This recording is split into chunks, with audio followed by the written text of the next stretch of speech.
Three, two, one. You ready? You're listening to the Real Pineapple Podcast Network.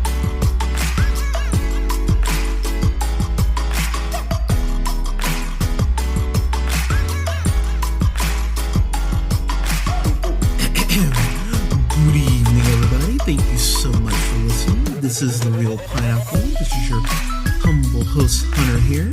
Got another review here for all of you for the Real Holiday series here. We've got a review for the Santa Claus 3. Sorry, I was trying to say it. I was like, wait, third one. Yeah, there we go. So this was the last film in the Santa Claus canon, and I have to say, this is by far the one that makes the least amount of sense. Which there is no Bad Boys for Life here. This is just a really confusing movie, and full disclosure, I watched this today, and I didn't recall ever actually seeing this. I remember kind of going, like just when I saw the trailer, I went, I'll wait for that to come out on DVD. It's fine. I don't need to see this in theaters. And the things that work about this still do work. I do think Tim Allen as Scott Calvin / Santa Claus, he really does feel committed to the bit. And him and Elizabeth Mitchell, who returns from the second one as Carol, Mrs. Claus now, they've had she's pregnant. And I was like, oh, okay, that's a fun wrinkle. But the issue is there is so much going on in this movie. There is Santa feeling overworked and still needing to go ahead and be, Santa to the world, but still try to be a decent husband. And the biggest problem with this movie is it's the Wonderful Life episode of any sitcom that you've ever watched past like 1965. Like every single sitcom for the most part has done some variation of this plot. This version involves Santa being tricked by Jack Frost into basically saying that he wished he was never Santa after him and Mrs. Claus have this disagreement, a fight, I'd say. But the thing is, the fight that they have, okay, Mrs. Claus is upset because Santa's not around to, be more present, to be more present through her pregnancy, and her parents come from out of town who she cut off. And I actually wish they would have gone into that a little more because it's such a big, not the main plot, but because it's such a subplot, and it does drive their dissension and their disagreements. It would have been nice to know. They just pretty much say that Carol cut them off when she got married to Scott. That's really all they give you. It would have been nice to see some flashbacks or a little more context on how that whole breaking down of their relationship went. But they don't give you that. They just kind of give you the one line and move on. And that was something I was like, yeah, that's actually a missed opportunity. And I have to talk about Martin Short. I am a huge fan of Martin Short's. I think he's actually very criminally underrated, not just comedian, but actor. I think he's actually great in quite a bit of things, whether it's Inherent Vice, which people forget he was in Inherent Vice, I feel like, but he's excellent in there. Whether it's Three Amigos, whether it's Saturday Night Live when he's been on there, whether it's which people forget about, whether it's Mulaney, John Mulaney's a short-lived sitcom. He was actually really fun on there. He's had guest spots on How I Met Your Mother and Weeds. Like he was great on the season of Damages he was in. I believe that was season 3, I want to say. And I loved Primetime Glick. I think anytime he plays Jiminy Glick, it's an incredible amount of fun. But for not having the strongest script, because this definitely doesn't, because it's trying to balance the conflict between Santa and Mrs. Claus, the conflict between Jack Frost and Santa. It's juggling, the It's a Wonderful Life bit, uh, but then you have to bring back Charlie, played again by Eric Lloyd. You have to bring back Neil and Laura. You have to find a way to get them to the North Pole. So it's a bit cluttered by the time you get to the end of this. And this movie, while the other films were around the hour 45 mark, this really could have used an additional 15 minutes, I think, to flesh to flesh things out a little bit. As far as some stuff I did like, once Santa does get tricked and he is having it is a wonderful life moment, the darker elements I did find somewhat intriguing, but the problem is we only spend about 25 minutes in the It's a Wonderful Life aspect. Santa gets tricked. He's taken back to 12 years ago, where Santa falls off the roof. Jack Frost puts the jacket on. That's what leads to all of this. But Scott is back at his old firm. He's working on Christmas Eve, which, when you think about it and how he treated Charlie in the first film, as far as his disregard for actually celebrating Christmas in general, him working on Christmas Eve is a very feasible and tangible thing if he wasn't Santa Claus. So I actually appreciated the way they kind of tied that in. You see him, he goes and talks to Laura. Laura is a waitress, barely making ends meet. Her and Neil have gotten divorced. There are some things I went, oh, okay, I do like these wrinkles.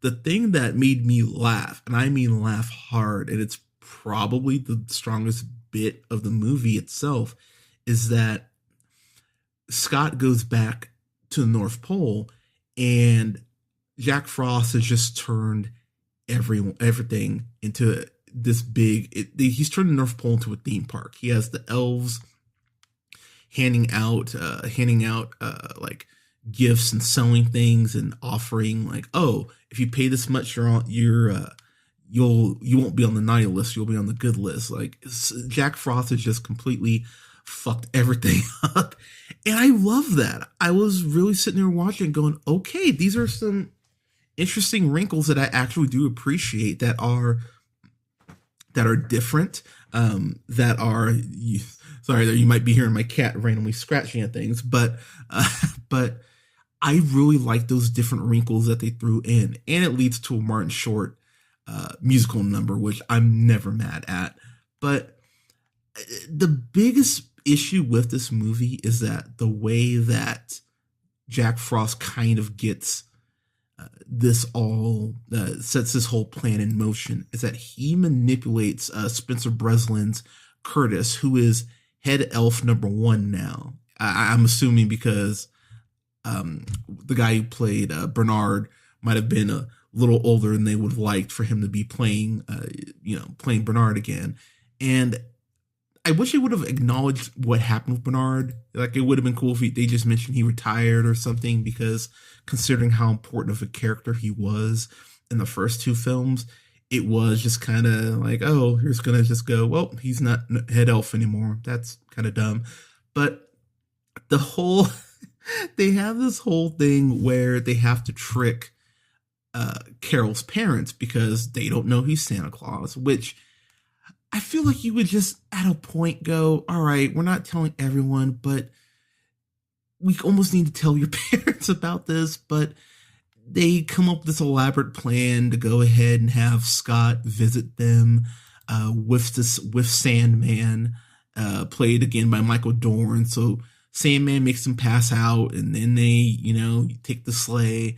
And when they wake up, they have all the elves and everyone wearing stuff from Canada to make them think that they're in Canada and not the North Pole. It's very elaborate, and I really thought quite unnecessary, if I'm being honest. But at the end of the day, I didn't hate this. As far as stuff I liked, as I mentioned, Tim Allen and Elizabeth Mitchell really do have great chemistry together. But that's probably the strongest thing about this, outside of how dark it does take some aspects of the film. Jack Frost flat out freezes these two people that I went, oh shit, that's damn, all right. But the resolution for it, I was sitting there going, I know this is a Christmas movie. I acknowledge that I will let a lot of things go for a movie, but the resolution, the Jack Frost, I kind of just went, oh, give me a break. Really? Like, we couldn't have thought of anything else. And I will say too, Liliana Mummy, she plays Lucy again. Outside of the Santa Claus movie, she was in like Cheaper by the Dozen, 1 and 2. So you've seen her and stuff. But honestly, she might be the best actor in this outside of Tim Allen. She was actually very charming. And when she needed to be mean kind of for her It's a Wonderful Life version of herself, she played that role very well.